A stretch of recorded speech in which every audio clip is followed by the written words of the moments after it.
Америка мен Израиль Иранға соғыс ашты. Барлық керекті зданияларды уже бомбить етіп тастаған. Министерство обороны, президенттің үйін, оларды президент емес, оларды бас имам, елді бас имам басқарады, бірақ оны уже жойып жіберді ракеталармен.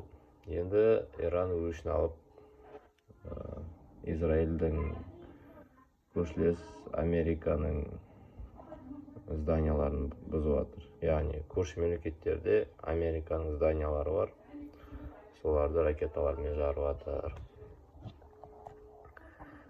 Бұйырса, ертең уже доллардың бағасы өсіп кетеді, күрт өсіп кетеді.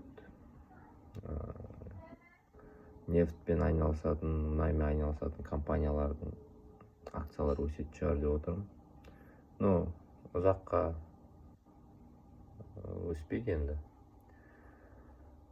Сол пока соғыс болғанша дейін доллар, мұнайдың бағасы үлкен болған кезде енді компанияның да пайдасы көп болады, значит акцияларды жоғары болады. Ал соғыс біткенде акциялар қайтадан өзінің деңгейіне түседі.